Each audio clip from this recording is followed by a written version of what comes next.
Okay. Now, Jim and I, Ana Paula Perez, I'm from Social Value Institute Mexico. We'll talk about the project on Pemex that they started way on the beginnings of vibrancy. It was a short project. So, Jim, what was the necessity or the contact, or how did you start working with Pemex? And if you could give us a little context on that. Great. So I was working with a colleague in Mexico City. At the time I was teaching at the ITAM. And a colleague of mine, Iran Sadoque Chavari, a professor at the UNAM, and I had started working on system dynamic systems mapping together. And he had some contacts within Pemex who were interested in applying system dynamics to their strategic thinking. And they were having, in Pemex South, there was a change in leadership. A new director was coming in, and they invited us to be part of a strategy session to see what we could see during the dialogues of a couple of days, where the the regional directors of the different units came together to present their strategic plans to the new director for the whole region.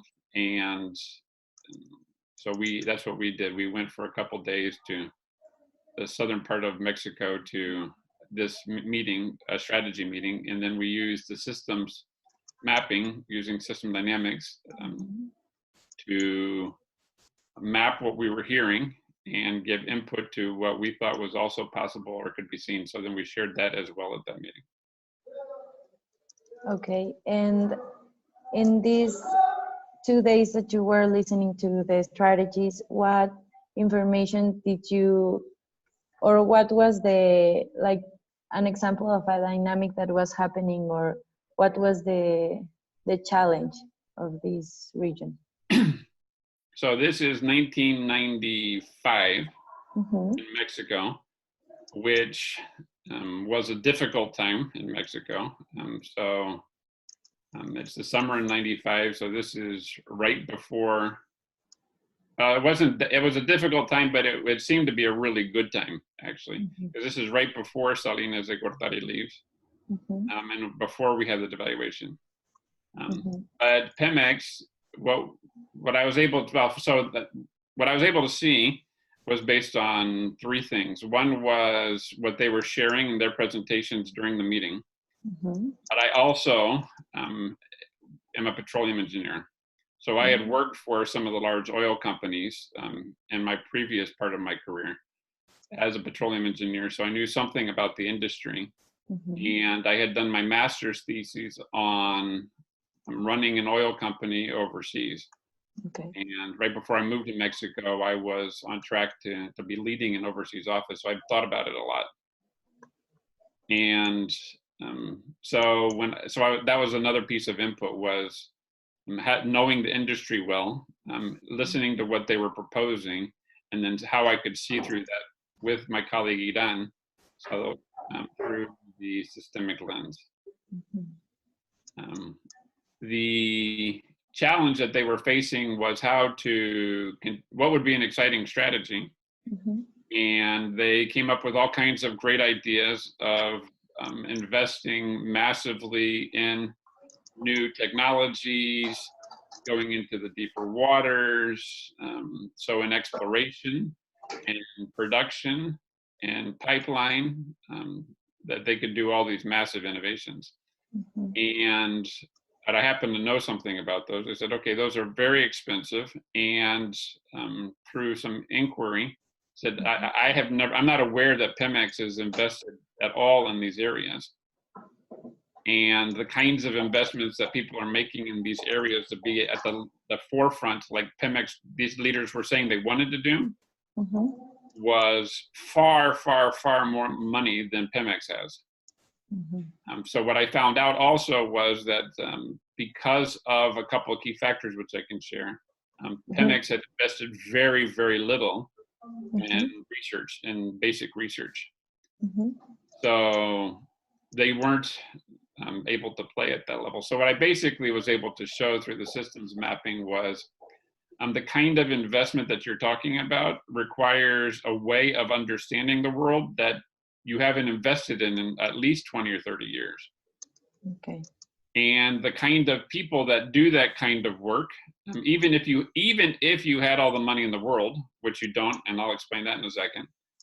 Even if you had all the money in the world, because you're a rich oil company, you couldn't hire these people because they're already working for the best oil companies in the world.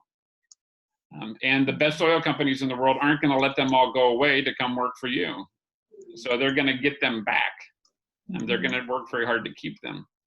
So the people that you would need to be able to do what you say is not 2 or 3 people, it's hundreds to thousands of technology leaders. And they're already very busily engaged, right? And working for Shell and ExxonMobil and ConocoPhillips and Amerada Hess and the big companies, and Venezuela and Saudi Arabia and all over Europe and all over the world. So you can't get the people that would be required to do it in the time span that you've said. And if you, so 1, 2, if you tried to do it within Mexico, do it natively, that's fine, but you couldn't do it in the next 5 to 10 years, because what you're talking about is going to take decades, because you're decades behind the leading thinkers in the forefront work that they're doing right now. But even if you could do both of those, which would be great for Mexico, the other problem is that a huge percentage of the money that comes in through oil revenues goes to the government, labor social. So it goes to social welfare programs. And so because it's Mexican and it's not private, at the time it wasn't privatized, it was the national government's resource. Most of the money goes to taking care of the people. Which is fantastic, but then that means that the profit that you have left over, after giving and it was a huge number, like 70% of the money goes to social welfare, straight to the government of tax. Then the second is, then you run your operations. So after 70% tax and running your operations, you have no money left over for this. And what you're talking about would be at least, I don't know, say 30 to 50% of the revenues you have today invested in research, or even 20 or 30, and you don't have that money. So you don't have the resources to do it. You don't have the people, financial resources. You don't have the people, and you don't have and you can't do that with native intelligence, meaning people who are, with people who are already in the company doing that kind of research. You don't have the capacity to do this within the next 5 to 10 years. So they didn't like that. That wasn't a very positive message, but to show that in the systems diagram of, this is the money that comes in and it goes to here, here, and here. But it would require this and money and people and technology, and you don't have it, you can't access it. So you'll have to develop it internally, and that's going to take a long time. So to say that you're going to do this in the next 5 years during the tenure of this leader, not only is improbable, but I don't see how it's even possible. So you'll have to rethink how you're thinking about all this. So as you can imagine, that wasn't very popular, because all of these people had just gotten up and presented all these fantastic plans. And I had just said, well, all right, but where are you going to get the people, money, and technology to be able to do that? And to make matters worse, and we didn't know this at the time, but within the year, we had the devaluation. Wow. Right, after Salinas de Gortari leaves, then we had the devaluation, and so the resources to pay internationally went from what they were to much less very quickly. So anyway, so that was how I spent a chunk of the summer of 1995, thinking about systemic understanding of what was being proposed within the oil company. And as an organization internally for vibrancy, what was like a lesson or something that you learned now thinking about those days, and how did you manage and make possible these projects? Like, what has changed, and you could share us like a lesson. Yep, excellent. So this was, again, one of our first projects. So I'd done the work in dengue at the Secretary of Health and done this project, and we were starting some projects in mining. with Pinoles. But this was, so it was mostly the systems mapping, and I'd been teaching that. And we were starting to include some of the strategic frameworks by then.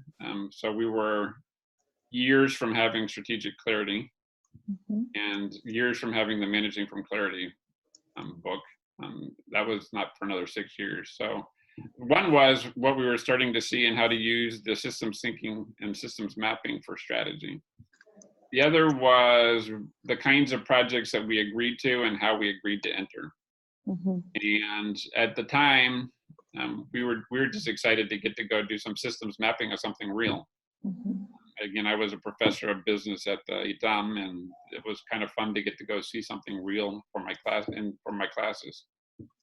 But what we started to develop within the company was, all right, if we're going to come and we're going to do something, what kind of commitment is there for the people that we're doing the work with to want to do something bigger?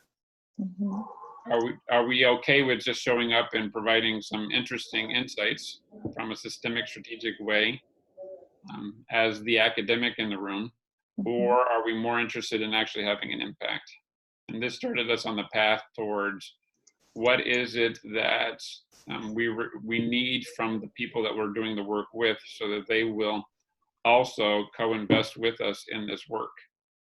That they actually are going to try to do something. They're actually going to give some more time. We'll do some deeper interviews, some deeper mapping, and some deeper understanding of what the map can show us, so that they can also understand it. So this is also when we started to develop a lot of the analytical tools for the strategic analysis of the systems mapping.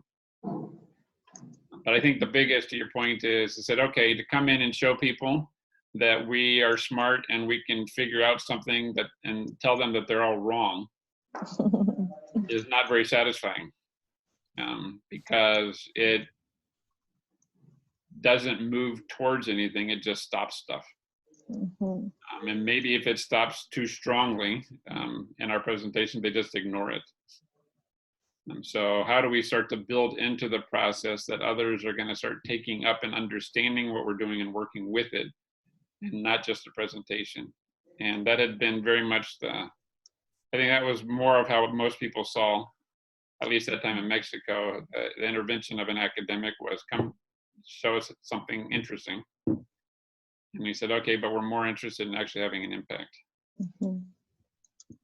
So I think the thinking through the consultancy process for how to engage more deeply, have more impact, involve them more, what kind of processes, what kind of what kind of tools could we use to help them understand it better, and have a more involved. So then the project that we'd done before at the Secretary of Health on dengue had been that way, but that was because it just sort of turned out that way. More involved with them and led to implementation in the work after we were more involved. So this was one of a key learning probably from this project. Excellent. Okay, and just to finish, what would you like to share us as well, you were working with a colleague, but also like as a team when you started to do those massive projects with a lot of important stakeholders. How did the dynamics change with your colleague, or what did you learn that each one took to their own jobs? So we started in the next project. So the first project I did on my own with the Secretary of Health. With that project and a couple others, I did it with this colleague who was my mentor on the systems mapping at the time and had some of the connections. And very soon thereafter, I started including other folks at the time from the TAM and then other colleagues, so that it was a team that was working on it. And we each brought different perspectives and ways of thinking about it, and doing research on it, as well as doing the work itself. And so we started to develop different relationships, different roles for our work as well. And I think that made it more fun, more interesting, and it brought more of a group dynamic into how we were doing it. And that led me to focusing a lot more on group process. How do we work, and how can we be very efficient in what we do together? to have the impact that we want in a project. Okay. Okay.